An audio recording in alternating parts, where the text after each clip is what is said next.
Have you ever wondered why are we always taught to be a good person? Since when we were kids, almost every one of our mothers always taught us to be polite, respectful, and genuine with everybody, no matter what or who. Let me tell you this. That rule doesn't only apply to children, and many people tend to forget that. As soon as we grow old and reach a certain age, we start to think being rude is cool. We all had this rude classmate in middle school who somehow, some way attracted all the girls in the class. That's when we all thought being an asshole was the right way to be. I mean, who doesn't want to attract as much girls as that classmate, right? The video I'm making today will be about an experience I recently had, which made me think about it for a moment and realize, how much of just being a genuinely good person can bring you far in life. So I know most of you probably wouldn't be able to pay attention while I'm talking about this because of your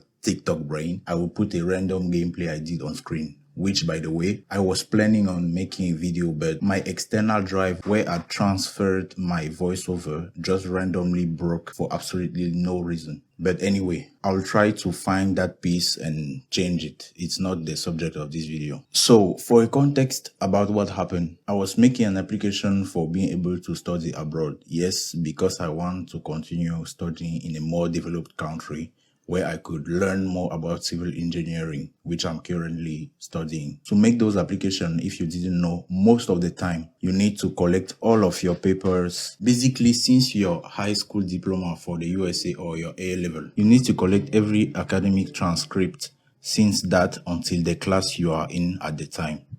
So I did exactly that. I applied online, the scans of those documents, and right after that, I have to give them my actual physical documents, for verification. But at this point, I had a big problem. Turns out, when I gave my documents, I forgot to give them the transcript of my high school diploma. So the paper where you can see all your marks, I somehow gave them the actual diploma, but didn't give them the transcript. So this was a really big problem and I had to resolve this fast. So immediately when I received the message stating that there was something missing, I went the next day to hopefully be able to complete the missing part because I had it on me. It's not like I didn't have the document or something. I had it on me, but I went there the next day. They apparently decided that was the day they were going to take a break. Like what? So I met a group of people. I recognized them because they were working over there the last day. And I tried reaching out to them. I will call the platform taking our papers Keys.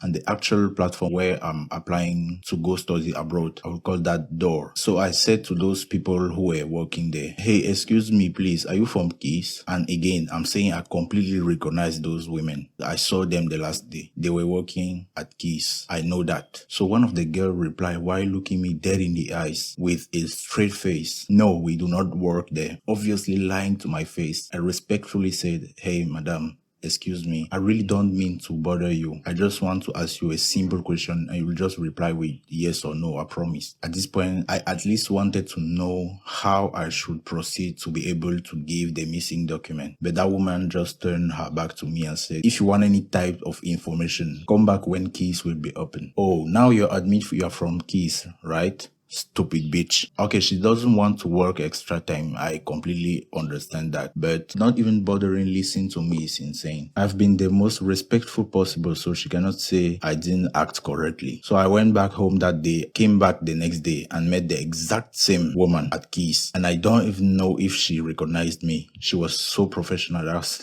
That's crazy. I then explained my situation and asked what am I supposed to do, right? Because I have to complete the missing document. I asked her and she told me to go at Door, which is, if you remember, the actual platform where I applied online. But the thing is, the message was telling me to come at Keys, not at Door. So I was confused and I told her about it. And I asked if she could at the very least read my message. She said no, she doesn't have to read because I'm not the first one coming with this problem. I promise if this woman was not this beautiful beautiful. I wouldn't want to see her ever again. But okay. The next day, I went at door like she told me to. But this was taking way too much time. And with this type of stuff, you need to do it fast because you never know when they will be ending everything. So when I was at door, I was not even able to get in because of the security guard blocking me, acting like he knows about something. Like, what? Just let me in and ask my question and I will be...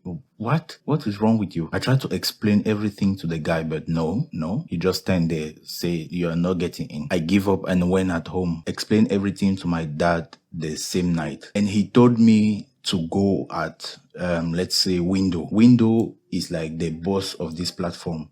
They are the one controlling this whole procedure I'm doing. My dad told me to go ask for a certain woman there. Let's call that woman Wanda Maximoff. And he told me to present her my problem and she will probably listen to me and give me the solution. I asked if they were a friend or something. He said, not really, but her husband used to work with me and I often used to help them. So you can say you are coming from me. Maybe she will recognize my name. I don't know. I didn't have a chance anywhere else. So I went at the window the next day and I said to the bodyguard, hi, excuse me, I'm looking for Mrs. Wanda Maximoff, please. He became more tense. Turns out she was actually someone important there. And the security guard asked me if I had an appointment. I said yes. For what? It's for an issue with my door application. He made me sit down for a moment and called Mrs. Wanda. By chance, she accepted to meet me, even though the guy wasn't able to pronounce the name I gave him. I went in her office and said, hello, Mrs. Maximoff. I'm here on behalf of